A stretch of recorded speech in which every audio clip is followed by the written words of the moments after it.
Şuna eyle zanladar muhtarım inleyenler duruşu sahram.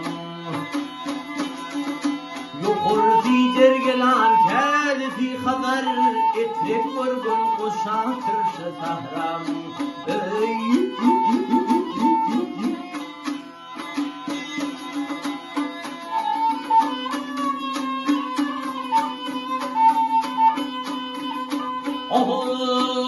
Üç perde yalın üç bağısı var, her bağısına baktan gidip naksı var.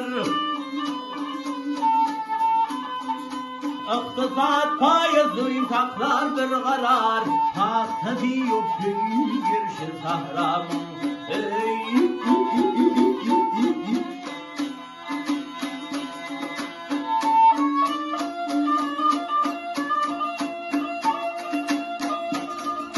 Ahoy!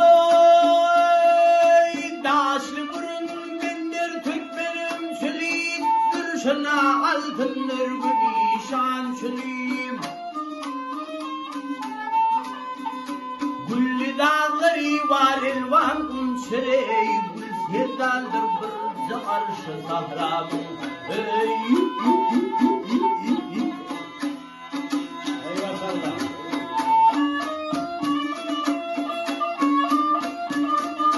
Ahoy!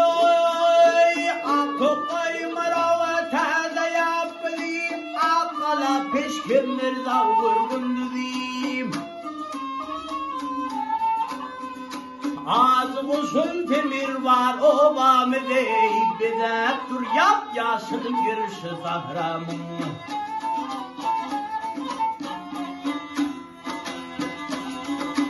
Ölümün bunyandır buldu şalifi, kaysızdır dünyadan ati halifi. Yurtların içinde bir iş yalifi, bütürümdür adı arşı zahramın.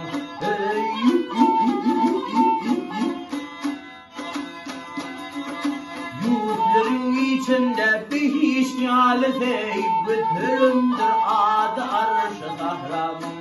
Bütürümdür adı arşı zahramın.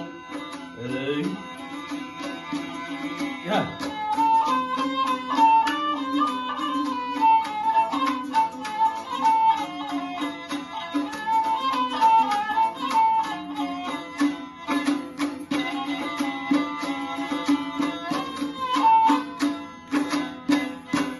Ay sağ ol Erfan Can.